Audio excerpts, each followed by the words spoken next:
Hello students, मैं Deshmukh Singh BSc part second inorganic chemistry की class में आज हम डिस्कस कर रहे हैं एक नए टॉपिक के बारे में जिसका नाम है उपसंयोजक यौगिकों का नामकरण। लास्ट वीडियोज में भी हमने उपसंयोजक यौगिकों के आईयूपीएसी नामकरण की बात की थी और हमने वहां यह देखा था कि किसी भी उपसंयोजक यौगिक का सूत्र हम किस तरीके से लिखते हैं, उसका सूत्र के आधार पर हम नाम किस तरीके से लिखते हैं उसकी बात हमने कर ली थी। दूसरा जो प्रकार है हमारा उपसंयोजक यौगिकों के आईयूपीएसी नामकरण का, वो है नाम के आधार पर सूत्र लिखना। पहले वीडियो में हम बात कर चुके हैं सूत्र के आधार पर नाम लिखने की। वहां मैंने आपको जो नियम बताए थे उनके आधार पर मैंने कुछ एग्जाम्पल से आपको किस तरीके से किसी भी उपसंयोजक यौगिक का सूत्र के आधार पर नाम लिखा जाता है उसकी चर्चा की थी। आज हम इस टॉपिक पर बात कर रहे हैं कि किसी भी उपसंयोजक यौगिक का यदि आपको नाम दिया हुआ है तो उसका सूत्र किस प्रकार लिखा जाता है। जिस प्रकार किसी भी उपसंयोजक यौगिक के सूत्र से नाम लिखने के कुछ नियम थे, उसी प्रकार उपसंयोजक यौगिक के नाम के आधार पर सूत्र लिखने के भी नियम हैं जो कि मैंने आपको यहां लिख रखे हैं। तो आइए नियमों को समझने का प्रयास करते हैं। हमारा पहला नियम यह है, जब आपको नाम के आधार पर किसी भी उपसंयोजक यौगिक को सूत्र उपसंयोजक यौगिक के नामकरण में सूत्र लिखने की आवश्यकता होती है तो पहला नियम यह होता है कि कोई जो भी आपको संकुल यौगिक का नाम दिया गया है उस संकुल यौगिक में आपको धनायन और ऋणायन को छांटना होता है। पहले हम धनायन का नाम लिखते हैं, उसके बाद हम ऋणायन का नाम लिखते हैं। ठीक है, जैसे कि हम कोई भी साधारण आयन होता है तो साधारण आयन में भी हम यही काम करते हैं, पहले धनायन का नाम लिखा जाता है और फिर ऋणायन का नाम लिखा जाता है। उसी प्रकार किसी भी उपसंयोजक यौगिक का नाम के आधार पर सूत्र लिखने पर भी पहले आपको नाम में यह देखना पड़ेगा कि इसका धनायन भाग कौन सा है और ऋणायन भाग कौन सा है। धनायन भाग सरल भी हो सकता है, संकुल भी हो सकता है। ऋणायन भाग सरल आयन भी हो सकता है और संकुल आयन भी हो सकता है। यह आपका रूल नंबर 2 कह रहा है कि सरल आयन चाहे वो धनायन है या वो ऋणायन है का नाम साधारण लवण से प्राप्त आयन की तरह लिखा जाता है। जैसे आपके पास कोई भी एक उपसंयोजक यौगिक का नाम आ गया, उसका आपको सूत्र लिखना है। पहले आप नाम में यह देखोगे कि इसका धनायन भाग कौन सा है और ऋणायन भाग कौन सा है। 2 भागों में डिवाइड हो जाएगा।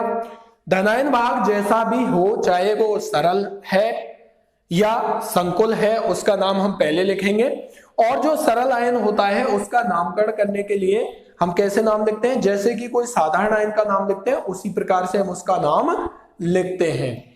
ठीक है, अब हम बात करते हैं चाहे वो सरल आयन कोई धनायन हो या ऋणायन हो, उसका नाम हम सामान्य जैसे साधारण आयन होता है, साधारण लवण होता है, उससे प्राप्त आयन की तरह ही हम उसको लिखते हैं। तीसरा जो है वो हम देखते हैं कि मान लीजिए एक बात हो गई हमारी साधारण आयन की, दूसरी बात होती है हमारे पास संकुल आयन की। तो संकुल आयन का नामकरण हम कैसे करेंगे, जो रूल नंबर 3 यहां पर लिखा हुआ है कि संकुल आयन का जब हमको सूत्र लिखना है तो पहले हम सूत्र जो आपको नाम दिया हुआ होगा उस नाम में पहले लिगेंडों का नाम लिखा हुआ होगा, उसके बाद लास्ट में धातु आयन का नाम लिखा होता है। तो संकुल आयन का नामकरण करते समय या संकुल आयन का सूत्र लिखते समय आपको पहले धातु का नाम लिखना है, उसके बाद लिगेंडों का नाम लिखना है। इसका मतलब जैसे आपको नाम लिख करके दिया हुआ है उसका ठीक विपरीत आपको करना है, क्योंकि हम ये जानते हैं कि जब भी किसी भी संकुल यौगिक का नाम होता है तो पहले हम लिगेंडों का नाम लिखते हैं, उसके बाद धातु आयन का नाम लिखते हैं। चूंकि हम यहां पर नाम के आधार पर सूत्र लिख रहे हैं तो पहले लिगेंड का नाम जो उसमें लिखा गया है वो बाद में लिखा जाएगा, पहले धातु का नाम लिखा जाएगा। तो यही मैंने लिखा है, संकुल आयन का सूत्र लिखते समय पहले धातु आयन, पहले आप किसका नाम लिखेंगे, धातु आयन, और उसके पश्चात किसका नाम लिखेंगे, लिगेंडों का नाम से मतलब है उनका सूत्र लिखेंगे। ठीक है, अगला नियम है कि लिगेंडों का जब आप सूत्र लिखेंगे तो लिगेंडों का सूत्र लिखते समय आपको यह ध्यान रखना है कि उस लिगेंड में दाता परमाणु कौन सा है, उस दाता परमाणु के आधार पर उनको अंग्रेजी वर्णमाला के क्रम में आपको व्यवस्थित करना है। जैसे मान लीजिए आपके पास 2 लिगेंड है, एक Cl है और एक NH3 है, तो इसमें से पहले कौन सा लिगेंड सूत्र में लिखा जाएगा, Cl लिखा जाएगा, नाम में तो दिया हुआ होगा आपको, एमिनो भी दिया हुआ होगा और एमीन भी दिया होगा और क्लोराइडो भी दिया होगा। इनमें से पहले धातु परमाणु के साथ कौन सा लिगेंड पहले लिखा जाएगा वो इस बात पर निर्भर करता है कि दाता परमाणु इनमें कौन सा है और उसे अंग्रेजी वर्णमाला के आधार पर आपको व्यवस्थित करना है। दैट मीन Cl में दाता परमाणु ये होगा और NH3 में दाता परमाणु नाइट्रोजन होगा, तो Cl में C पहले आ रहा है, N बाद में आ रहा है, तो Cl को पहले प्रायोरिटी मिलेगी, NH3 को बाद में प्रायोरिटी मिलेगी। तो इस तरीके से जब भी हम संकुल आयन का जब हम सूत्र लिख रहे होते हैं तो पहले आपको धातु आयन का नाम लिखा जाता है। धातु आयन का सूत्र जो भी प्रतीक है वो लिखने के बाद हम लिगेंडों को देखते हैं और लिगेंडों में दाता परमाणु को अंग्रेजी वर्णमाला के क्रम में व्यवस्थित करते हुए हम लिखते हैं। उससे भी एक खास बड़ी बात यह है जो अगले रूल में है, रूल नंबर 5, दाता परमाणु को पहले लिखा जाता है। इसका मतलब कहीं आप लिख रहे होगे H2O का होल 5, ऐसे ना लिखें आप लिखें OH2 का होल 5। इस बात का ध्यान रखें, जिस दाता परमाणु के साथ कोई भी लिगेंड होगा उस लिगेंड में दाता परमाणु होगा, वह दाता परमाणु धातु के साथ बंध बना रहा होगा, तो जो दाता परमाणु धातु के साथ बंध बना रहा होता है उस दाता परमाणु को पहले लिखा जाता है। यह ज्यादा सही है इसके कंपैरिजन, और उससे आसानी से आप क्रम भी निर्धारित कर सकते हैं।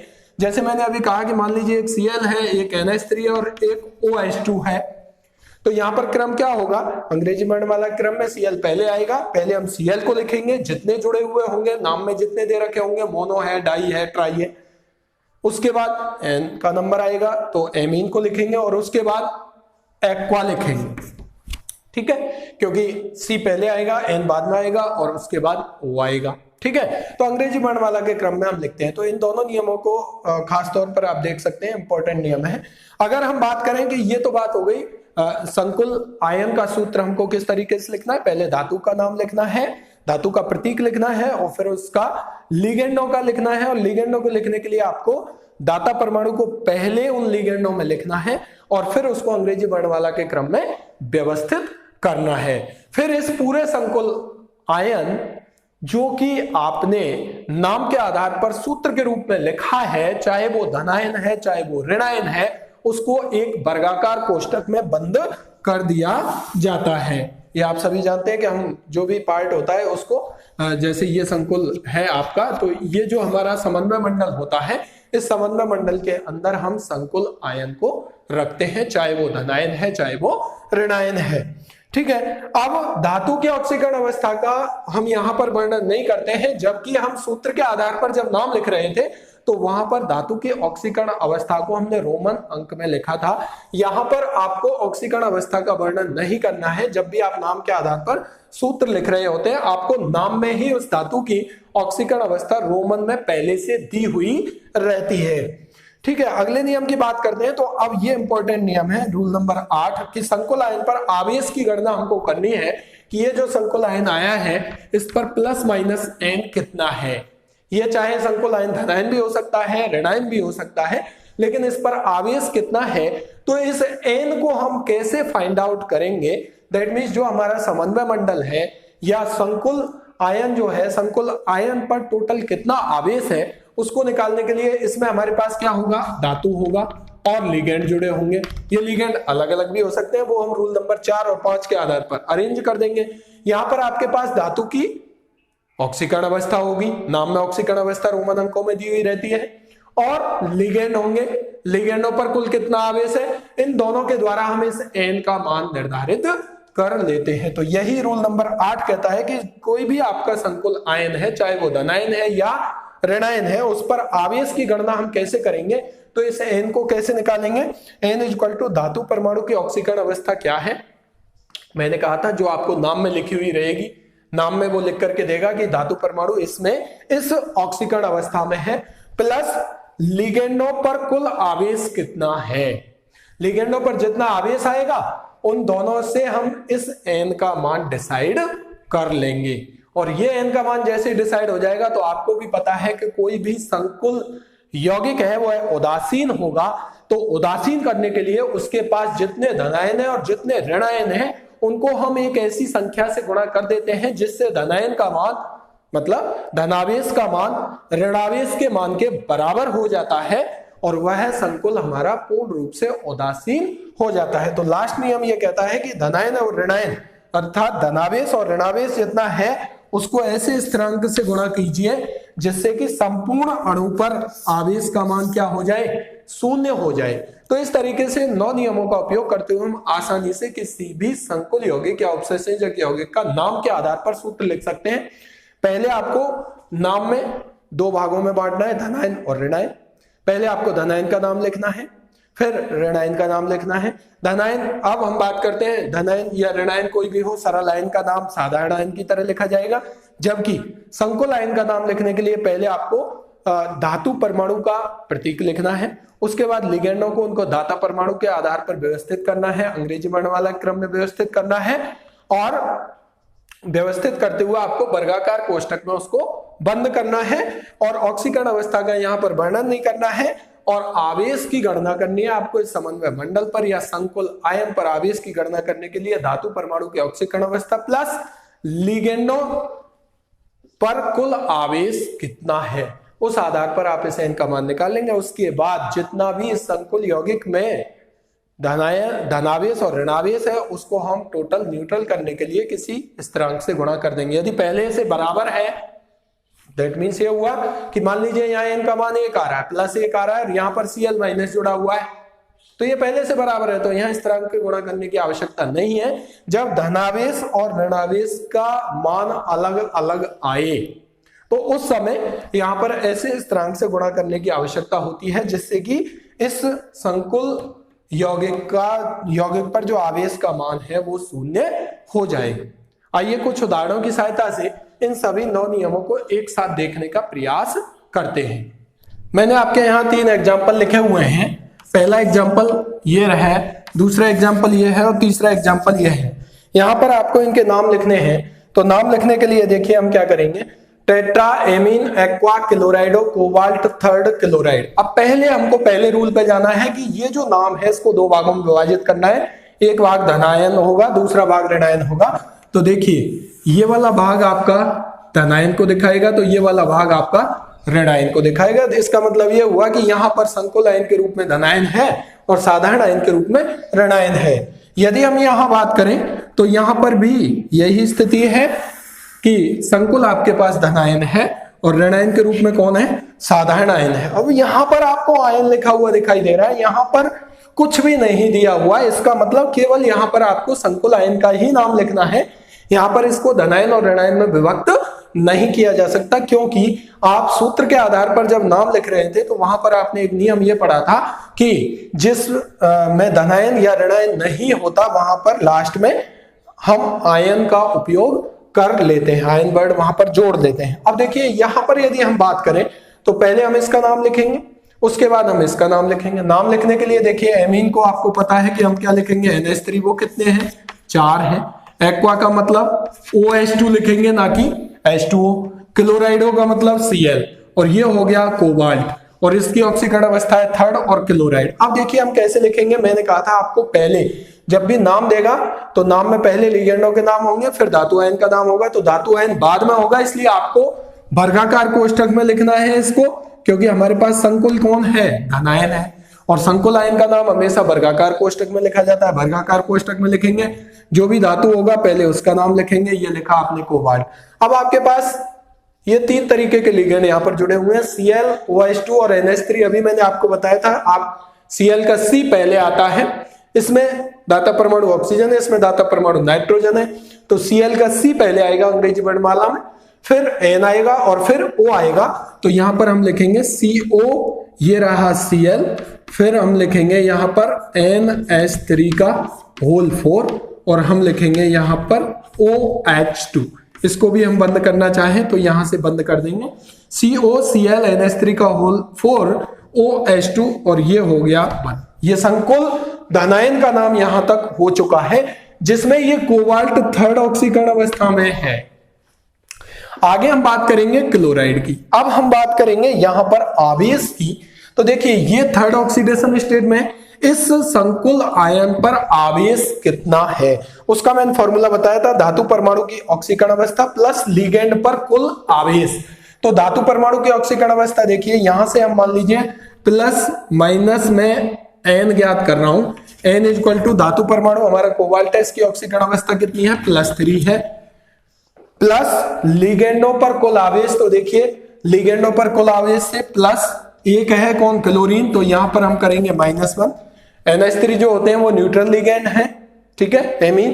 OH2 भी न्यूट्रल लिगेंड है, तो इनका हम जोड़ेंगे नहीं, तो +0 +0, तो ये n इक्वल टू कितना आ गया, +3 - 1, n इक्वल टू आ जाएगा +2। इसका मतलब ये हुआ कि यहां पर मैं क्या लिखूंगा, इसे हटाऊंगा और मैं यहां पर लिखूंगा +2, ठीक है। अब देखिए धनावेश की मात्रा +2 है और ऋणावेश की मात्रा -1 है क्योंकि क्लोराइड है, ये बाहर जाएगा।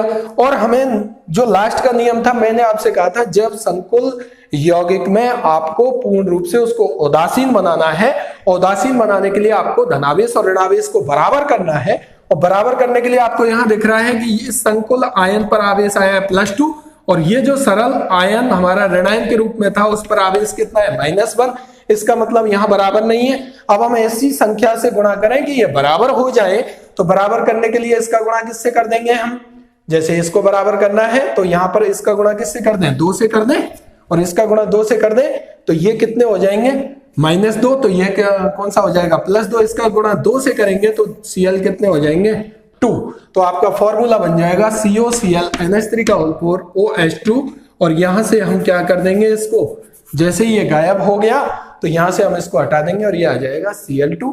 ये आपका है संकुल धनायन और ये है सामान्य साधारण सरल हम बोल सकते हैं ऋणायन, और फॉर्मूला आपका ये बन, ठीक है जवाब, ठीक है।